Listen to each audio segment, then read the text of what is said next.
Bakit daw ako natatawa, mga kababayan? Alam niyo, kahapon ko po ho napapansin 'to. Lahat ho talaga eto iba naman, ewan ko kung sino naman o kung sino naman ang naglagay ng picture ni Harry Roque dito. Kahapon ABS-CBN kung di ako nagkakamali. Yung litrato ni yung litrato ni Roque kahapon nakabuka ang bunganga, mga bossing. Ngayon, dito din, nakabuka ang bunganga. Lahat yata ng mga mainstream media o yung malalaking mga media ang ang meron lang silang kopya ng litrato ni Roque. Yung nakabuka yung bunganga. Yung tipo bang laging mapapasubo. Uy, ano ba kayo? Palitan nyo naman. Sino ba to? Saan ba nakakuha to? Hanapin ang balota. 139. Hanapin sa balota. Oh. On the March 4, Senate Committee on Justice and Human Rights hearing. For the record, there is no warrant of arrest issued against me. Ayan. Sumasagot po si Attorney Harry Roque, mga kababayan. Totoo naman po yun. Which is, dito po sa vlog natin, mga boss chief sir, no? Lagi natin pinapaliwanag. Pag sinasabi po nating wanted si Roque, mga bossing, karuktong po niyan, yung sinasabi nating wanted siya sa Kongreso lang. No? Pero hindi pa po sa batas, mga kababayan. Bakit meron tayo sinasabing pero hindi pa po sa batas? Kasi po, mga bossing, may nagkaso kay Harry Roque ng human trafficking o qualified human trafficking, mga kababayan. At yun, syempre, merong mga preliminary investigation, may mga check muna yung mga fiscal, kung eto bang kaso na to, hindi ba gawa-gawa lang to? O meron bang basihan itong mga to? Meron pong mga patawag na mga preliminary investigation, yun ho, bago sabihin na, isang iaakyat na tong kaso na to. Ganun ho, mga kababayan. Di ba? Sumasagot siya kay Risa Ontiveros, for the record, there is no warrant of arrest issued against me. Actually, di ba pinapahagilap siya? Pinapahagilap siya ng Kongreso Alam ko nakikipagtulungan ang PNP, di ba? At si IDG para kunin si Harry Roque. Para dalhin lang ho yun sa Kongreso, mga boss. Ang kinakatakot nito si Roque, bakit ayaw lumitaw ho, mga boss? Siguro yung mga papeles at dokumento na hinihingi sa kanya, yun mismo yung maglalaglag sa kanya. No? Kasi ang lagi niya sinasabi, hindi po galing sa Pogo yung pera ko. Hindi po galing sa masama yung pera ko. Meron po kaming mga napagbentahan, etc., etc. O yun, nung hinanap na po ng Kongreso, nagtago na po si Roque, hindi na po nagpakita.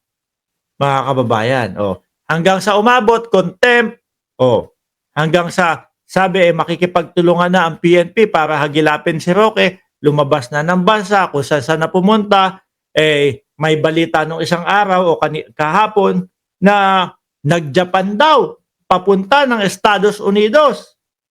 Kaso naharang daw po, hindi nakaalis. O baka nandyan lang yan sa Japan, paikot-ikot.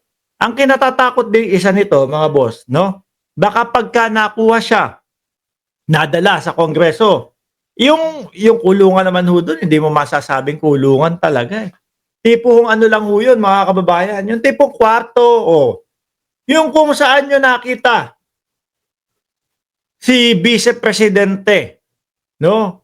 Na nagbabanta kay Pangulo, kay House Speaker Martin Romualdez, at kay First Lady Lisa Marcos. Doon ho yun, mga kababayan.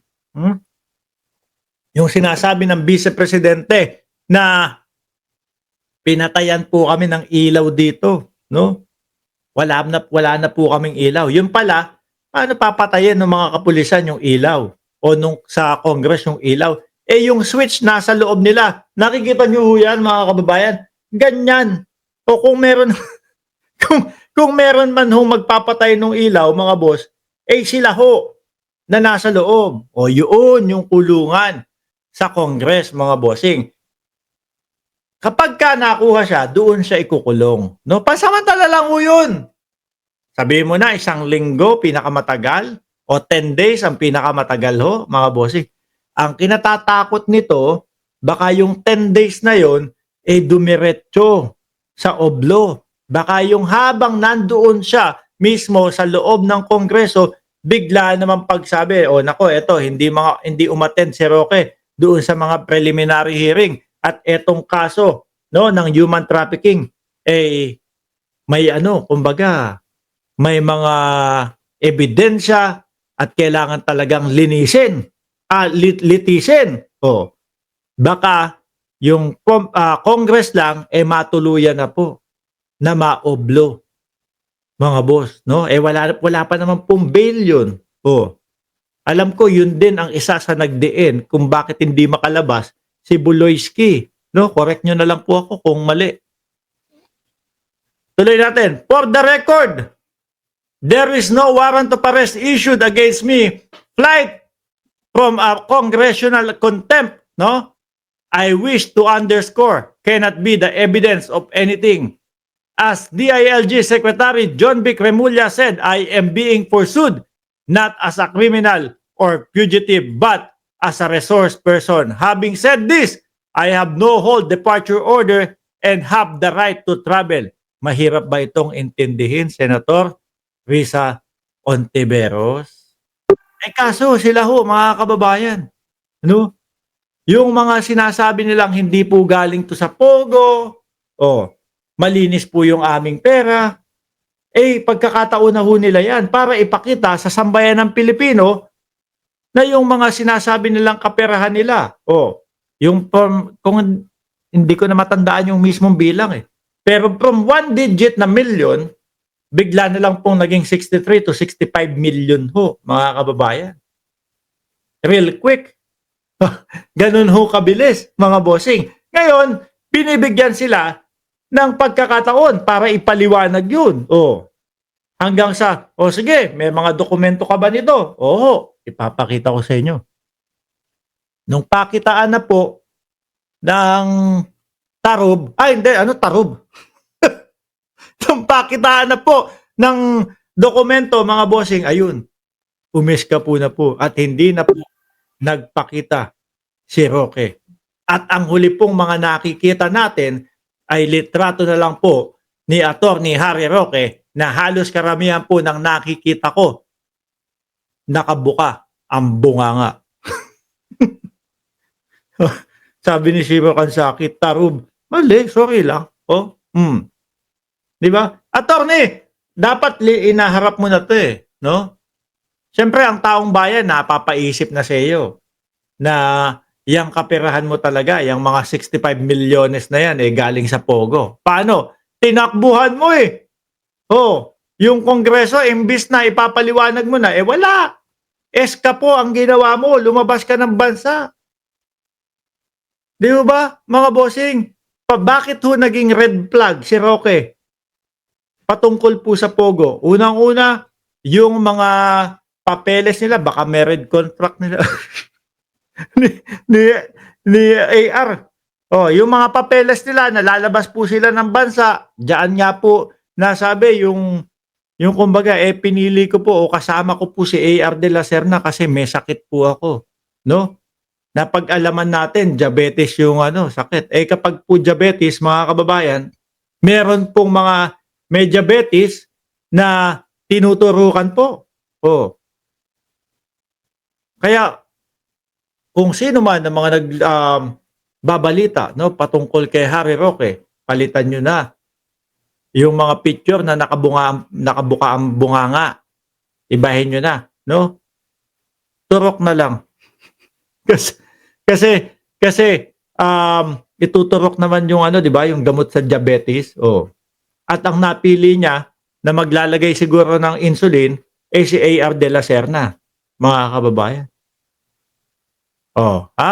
Pangalawa, yung mga bank accounts nila. Pangatlo, doon sa PH2 na hindi daw po nakapangalan kay Roque. Yes, given, totoo, hindi nakapangalan kay Roque.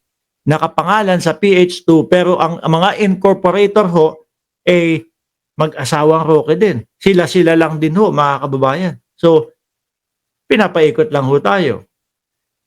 Di ba? Yun po yung mga yun po yung mga questionable. Pero ipinipilit, itinatanggi po ni Roque na konektado siya sa Pogo. Di ba yung ano, may incheck o may Chinese national na nakita doon sa loob sa bahay nila sa Benguet. Oh, PH2. Tama ba, Benguet? Oh. Di ba mga kababayan? Ulitin ko po yung madami pong picture si Harry Roque diyan, hindi lang po nakabuka yung bunganga, no? Meron po diyan basta yung iba may eye bag na sa sobrang stress.